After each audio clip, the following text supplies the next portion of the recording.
Hi friend, मैं लता दास। मैं फिर से आप लोग के सामने नई स्टोरी, नई कहानी, नई विषय, नई टॉपिक के साथ आई हूँ। मैं बहुत एक्साइटेड हूँ। आज रात भर सोई नहीं हूँ आप लोग से सिर्फ बात करने के लिए, क्योंकि कब मैं जागूँ, कब आप लोग से बात करूँ इस वीडियो के जरिए, क्योंकि आप लोग से मुझे इतनी मोहब्बत हो गई है। मेरे दिल में जो भी सब्जेक्ट आता है मैं आप लोग से शेयर करने आ जाती हूँ। मुझे मन ही नहीं लगता है, मुझे लगता है मैं हर पल आपसे बात करूं। और आज जो मैं सब्जेक्ट लेकर के आई हूं, मालूम है वो सब्जेक्ट बड़ी मजेदार है। वो सब्जेक्ट है अदालत। क्यों मजा आया ना? क्योंकि सबको ये अदालत में क्या हुआ, क्या जजमेंट दिया गया, जज ने क्या दिया, क्या रिजल्ट आया, सबको इंतजार रहती है। हम लोग न्यूज चैनल तक खोल करके बैठ जाते हैं इस रिजल्ट की वजह से। इसीलिए आज मैं इसी टॉपिक पे चर्चा करूंगी आपसे, और आप भी मेरे को जवाब देना, मुझे ये जवाब देना कि जो कि आप लोग को मेरी बातें कैसी अच्छी लगी और कितनी अच्छी लगी, एक कमेंट्स के जरिए। तो फ्रेंड, आज जो मैं बात करने वाली हूँ, अदालत। अदालत सेंटेंस आते ही हम लोग को लगता है बाप रे ये अदालत। सबसे पहले मैं आपको बता दूं क्या, जो कि मैं एक भारतीय हूँ, मैं इंडियन रूल्स का इज्जत करती हूँ, कदर करती हूँ, और उस रूल्स एंड रेगुलेशन में चलना बहुत पसंद करती हूँ। मैं हर भारतीय नागरिक को ये रिक्वेस्ट करूंगी कि इंडियन रूल्स को फॉलो करें और अपनी जिंदगी शांति से लेके जाए, ताकि आप लोग को कोई तकलीफ ना हो। हमारी अच्छाई के लिए ये अदालत बनी है, हमारी सुख शांति के लिए ये अदालत बनी है, हमें न्याय मिले इसलिए ये अदालत बनी है। ऐसा नहीं कि ये अदालत सिर्फ कोर्ट और कचहरी होती है, नहीं, अदालत घर की भी होती है। जब आप कोई गलती करते हो, बच्चे गलती करते हैं, उसको आकर के ये छोटी सी घर की अदालत में खड़ा होना पड़ता है। वो क्या गलती किया है उसको देख करके मम्मी पापा उसको सजा देते हैं। सजा देते, क्या सजा होगा वो मम्मी पापा तय करते हैं। लेकिन मैं आपको एक बात बता दूं, क्या ये रूल्स और रेगुलेशंस को इसलिए फॉलो किया जाता है और अदालत पे इसलिए भरोसा किया जाता है क्योंकि अगर आप ट्रस्ट करते हो, आप में सच्चाई है, आप में ईमानदारी है, तो आपकी जीत अवश्य होगी। आप दूर मत जाना। आप निर्भया केस 16 दिसंबर वाला ले लो। उसकी मम्मी ने अंत तक हार नहीं माना। क्यों? क्योंकि उसको अदालत पे भरोसा था, जज के जजमेंटों पे भरोसा था, इसलिए उसने उस पे भरोसा रखा और लड़ते रहा। अंत क्या हुआ? अंत में जाकर के उस लड़की को और उसकी मां को न्याय मिली, जीत निर्भया की हुई, उन चारों को फांसी की सजा हुई। तो आप अगर भरोसा रखते हो तो आप जीतते हो। लेकिन मैं एक चीज के खिलाफ हूँ। काफी जगह देखा जाता है कि अब बच्चे गलती करते हैं, यानी कोई भी गुनाहगार जाते हैं, बच्चे नहीं, कोई गुनाहगार, बच्चे मतलब 18 इयर्स अप जाते हैं, कुछ पैसे देकर के उसको पुलिस छोड़ देती है। आप रिश्वत लेना छोड़ दो, आप गुनाहगारों को अदालत में पेश करो, फिर जज उसको जो सजा देगी तो उसमें जो है वो गलती करने से डरेगा। सजा ऐसी होनी चाहिए जो गुनाहगार गलती करने से डरे। आज देखो हमारे भारतवर्ष में भ्रष्टाचार कितना बढ़ गया है। जगह जगह छोटी छोटी लड़कियों के साथ बलात्कार होता है। लड़कियां आजाद होकर के बाहर घूम नहीं सकती है, अपनी मन मर्जी से कुछ कर नहीं सकती है। आप न्यूज में देखो, टीवी न्यूज में देखो, न्यूज पेपर में देखो, आए दिन बलात्कारी का केस रहता है, उसी का न्यूज रहता है। क्यों भाई? वो लोग को हक नहीं है जिंदगी जीने का? आप लोग ऐसा क्यों करते हो? मैं तो बोलती हूँ उसको तुरंत पेश करो अदालत में, और तुरंत उसको सजा मिलनी चाहिए, और ऐसी सजा मिलनी चाहिए जिसके सुनते ही वो जो गुनाहगार है उसके रोंगटे खड़े हो जाए, वो सोच के वो डर जाए, वो करने से क्या सोचने से भी डरे।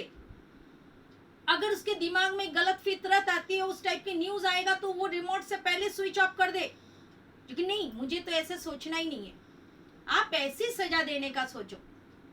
इस विषय में मैं इंडियन रूल्स से ज्यादा फॉरेन कंट्री का रूल्स को ज्यादा पसंद करती हूँ। ऐसे गुनाहगारों को वो लोग रखता नहीं है, तुरंत उसकी सुनवाई हो जाती है, तुरंत उसे सजा मिलता है। और हमारे इंडियन वाले ऐसे लोगों को 6-6 महीना, 1-1 साल, 2-2 साल, 3-3 साल जेल की रोटी खिला करके तंदुरुस्त बनाते हैं। क्यों?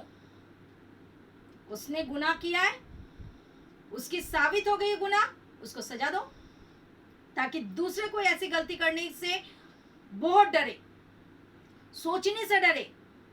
पेरेंट्स इस बात से डरे नहीं कि मेरा बच्चा इस राह में जा सकता है। आप ये करो, आप इसके बदले उसको साथ नहीं दो। और एक चीज मैं बताना चाहूंगी, बहुत जगह देखना, हमारी इंडिया का ही बात बता रही हूँ, क्या अगर किसी का हाफ मर्डर हो गया है, किसी ने चाकू मार दिया, किसी ने डंडा मार दिया, माथा फूट गया, या किसी लड़की के साथ बलात्कार होकर के किसी ने फेंक दिया है, तो लोग उसको बचा करके हॉस्पिटल ले जाने के लिए डरते। मालूम है क्यों? क्योंकि जो लेके जाएंगे पुलिस सबको बाजू में छोड़ करके जिसने उसको मदद किया उसी को परेशान करती है। बोलती है आपने क्यों लाया, आप इसका कौन लगते हो, आपको मालूम है क्या ये कौन है, आपका लाने का कारण क्या है, आप अदालत में आकर बोलोगे। अब सामने वाला डर जाता है। क्यों डरता है? क्योंकि उसको क्या लगता है, जो कि बाप रे ये तो हमको ही फंसा रहा है। तो लोगों के दिमाग में ये फितरत घुस गई है कि मैं अगर मदद करूं तो मैं फंस जाऊंगा, क्योंकि ऐसी बर्ताव हमारे इंडियन पुलिस लोग आदमी के साथ किया हुआ है। तो अच्छा आदमी, अच्छी नियत वाले आदमी डर गया है, बहुत डर गया है, और वो लोग इतना डरा हुआ है, वो लोग मदद करने से कतराता है, दूर भागता है। बहुत जगह आप ये भी देखोगे, किसी चीज के लिए केस हुआ, और केस होने के बाद क्या होता है, क्या उसने केस किया, 20 साल तक वो केस चला, और वो तो खत्म हो गया, वो भगवान का प्यारा हो गया, और उसका बच्चा, उसका पोता उस केस को लड़ता है। ऐसा नहीं होना चाहिए।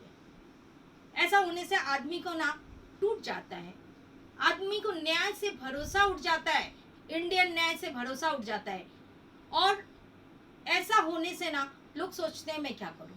अभी अभी एक होटल बंद हुआ है बिना मतलब का, आप जानते हो बहुत ज्यादा कंपटीशन है मार्केट में, जिसकी ताकत वो जाकर के कर देता है, जिसकी पहचान वो हो जाता है। होटल बंद हुआ, सामने वाले इतनी बुरी तरह टूटा, बोला केस चल रहा है, अभी क्या, अभी तो मैं तो जिंदगी गई मेरी, अब शायद मेरा पोता जन्म लेगा, उसको ये केस लड़ना पड़ेगा। तो ऐसा नहीं होना चाहिए। मैं इंडियन रूल्स को रिक्वेस्ट करूंगी, जिसने भी कानून बनाया है, जो इस चीज को देखते हैं, अगर मेरा वीडियो सुन रहे हैं, तो मेरी उनसे हाथ जोड़ के विनती है, क्या थोड़ा रूल्स को चेंज करो, ताकि हम जैसे लोगों को विश्वास हो। आप बताओ हम किस पे भरोसा करें? अगर अकेले हैं तो हम पुलिस और अदालत पे ही तो भरोसा करते हैं। हम कहाँ जाएंगे? हम आप लोग के पास ही तो आएंगे। हमारा और कोई नहीं है, हमारे पास पैसा भी नहीं है जो हम पैसा दबा दे हम बाहर आ जाए। नहीं, हमें आपकी अदालत की इंतजार होती है, आपकी न्याय की इंतजार होती है, आपकी जजमेंट की इंतजार होती है।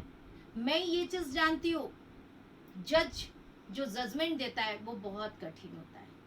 क्यों?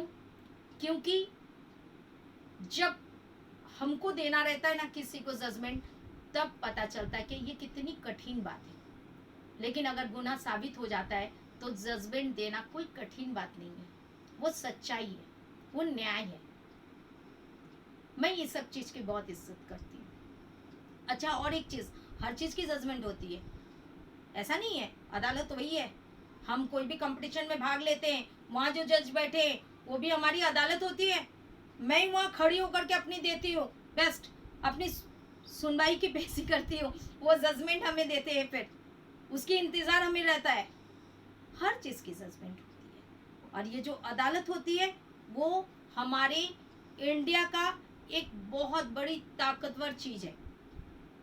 मैं हर लोगों से गुजारिश करूंगी कि वो पहले वाला दिन नहीं है। अभी बहुत सारी चीज हमारे भारतवर्ष में चेंज हुआ है, ये भी चेंज हुआ है। अभी भी जो है गुनाह करने वाले लोगों को बहुत जल्दी सजाएं मिल जाती है, लेकिन कई जगह ऐसा होते हैं जो मैं बोल रही थी, बहुत जगह बहुत ध्यान दिया जाता है। तो आप लोग अदालत पर से विश्वास मत उठाओ, विश्वास बनाए रखो। कोई भी गुनाह करता है आपके सामने, आपके आजू बाजू में, या आपको पता है, तो उसके नाम से केस करो। और एक चीज, इसके और एक रूल्स है, अगर एक जगह नहीं सुनवाई होती है, आप दूसरे जगह जा सकते हो। जैसे सीढ़ी होती है ना, इसका स्टेप होता है। यहाँ अगर नहीं सुनवाई हुई तो आप अपना एप्लीकेशन दूसरी जगह दो ना, अंत आपके अदालत में ही होगा। आप एक ही चीज जान के रखो कि मेरी जो सुनवाई है वो अदालत करनी चाहिए, चाहे कुछ भी हो जाए। अदालत जो जजमेंट देती है, वहां पे जो जज बैठते हैं वो एकदम सही जजमेंट देते हैं, आपको देखते हुए देते हैं। ऐसा नहीं क्या हर किसी को मौत ही लिख दिया जाता है, आजीवन कारावास। गुनाह के ऊपर होता है। आप अगर न्याय मांगने गए हो तो आपको अदालत में न्याय मिलती है, आप पीछे नहीं रहो। और एक गुनाह का अगर आपको न्याय नहीं मिली, उसके लिए आप गुनाह करने के लिए तैयार हो जाओ, ऐसा मत करो। आप उसको फिर से पेश करो, हिम्मत नहीं हारो, अपनी विल पावर को मत खो, आगे बढ़ो। हम लोग एक आस पे जिंदगी जीते हैं, एक उम्मीदों पे जिंदगी जीते हैं। उम्मीद मत खो, हिम्मत मत खो, विश्वास को मत खो। ये अदालत की विश्वास अपने दिल में बनाए रखो।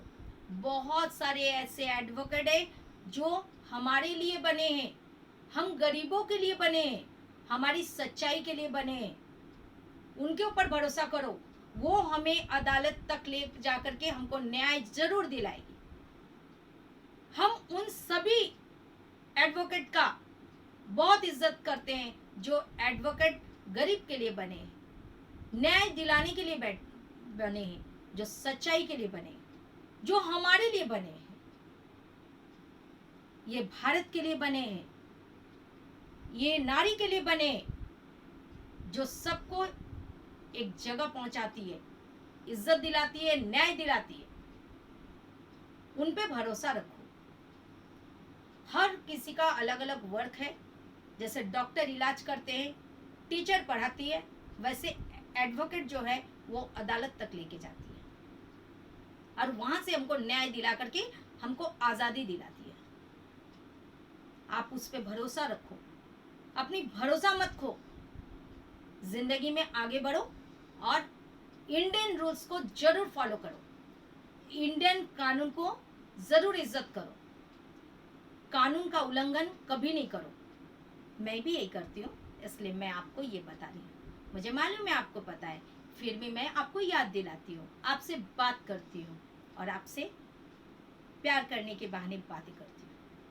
तो फ्रेंड, आपको अगर मेरी बातें अच्छी लगी तो मेरी वीडियो को लाइक करना नहीं भूलिए। फिर एक नई टॉपिक के साथ मैं आपसे फिर से बात करने आऊँगी, फिर से मिलने आऊँगी और अपनी टाइम आपके साथ स्पेंड करने आऊँगी। बाय।